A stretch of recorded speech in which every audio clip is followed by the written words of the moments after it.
Good morning in Montana, at University of Montana, Brit. You are a specialist science communicator, a performer, a scientist, and a teacher, making difficult concepts from science simple for ordinary people like me.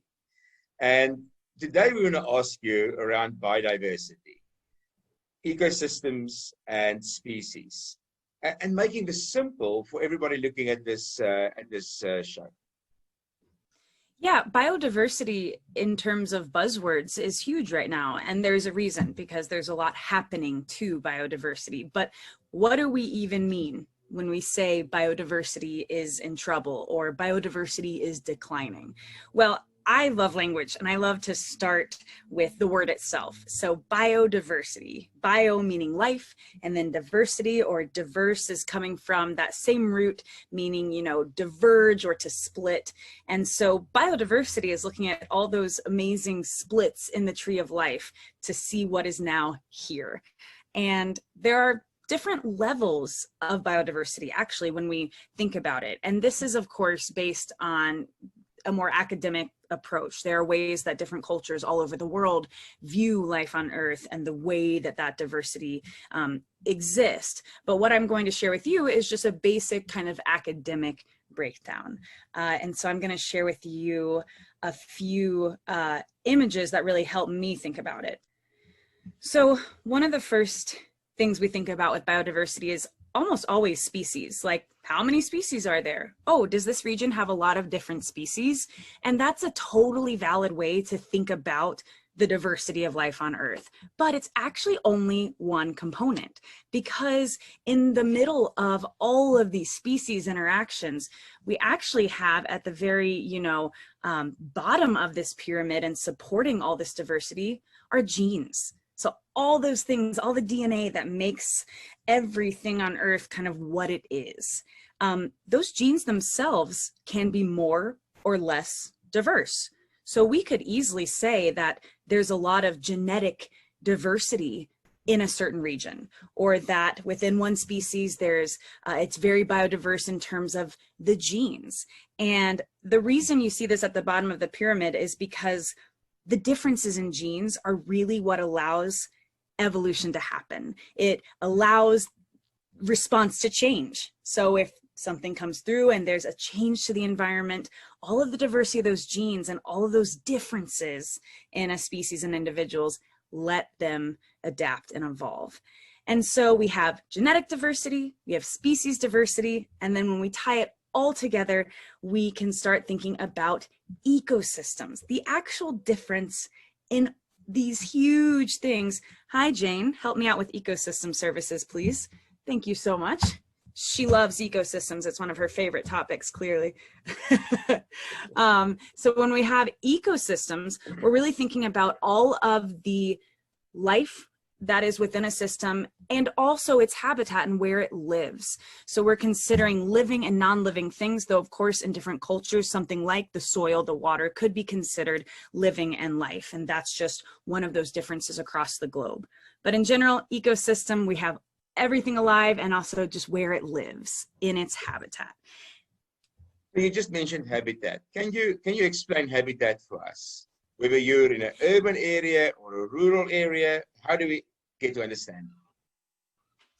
Sure. So I think of habitat as the necessary kind of things and space that an individual living thing might need. And usually the components of habitat are food and water and cover and space. So you can have food and water available, but if it's in a box that's this big, we wouldn't call that box a habitat unless it was something really small living there. But if it was an elephant and you put an elephant's food and water in a box, that box itself doesn't have space, it doesn't have cover, and so not really habitat. So those four components are habitat.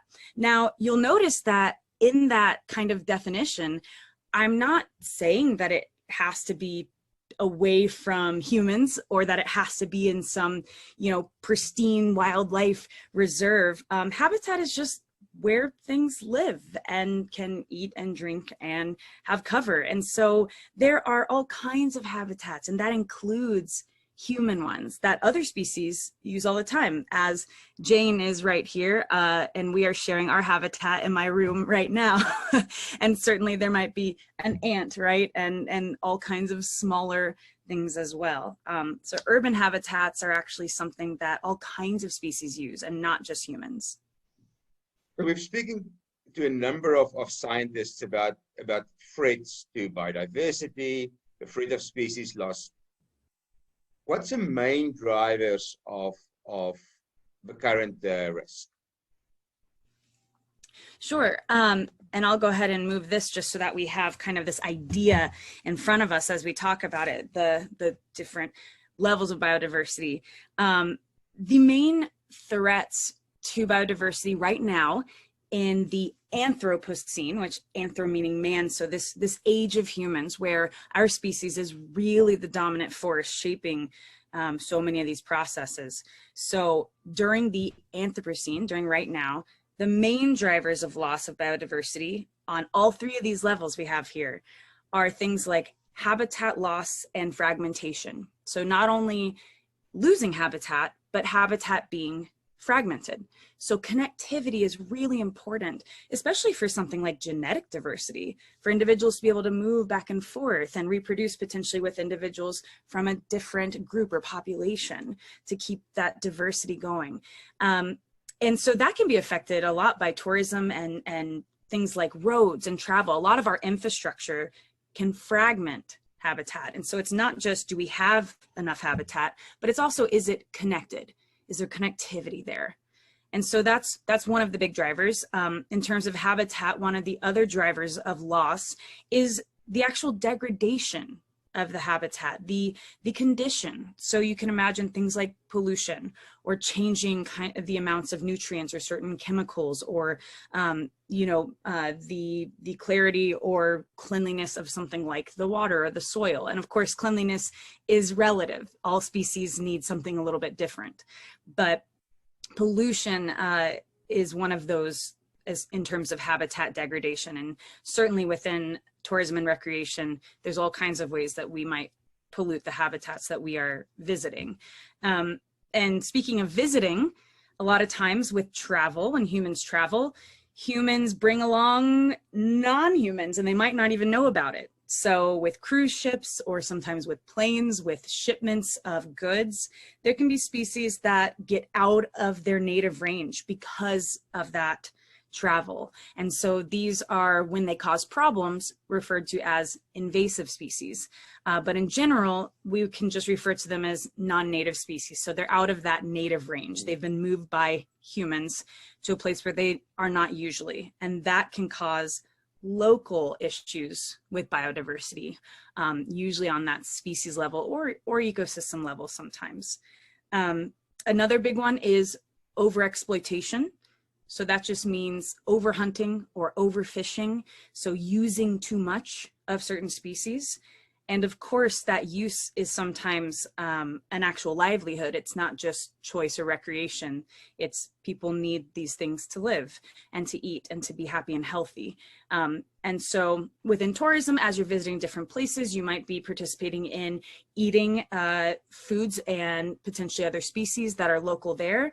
And we have to make sure that there is sustainability in especially within, fisheries and the way that things are caught and the way that things are then marketed.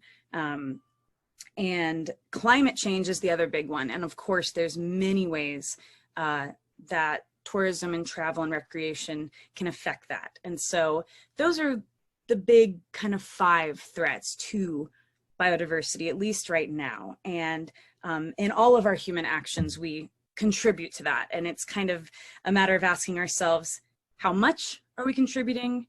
And then how can we roll that back? Well, we hope during this series to showcase many projects from the travel and tourism sector, also addressing some of these core challenges, really playing a leadership role, and want to replicate and scale those best practices out there. So we really appreciate you taking the science of biodiversity and simplifying it for us in 5 minutes. Thank you so much for your time, Brit. You are so welcome, and thank you so much for talking with me about this really fascinating topic, and something we can all just keep in mind as we go about our days.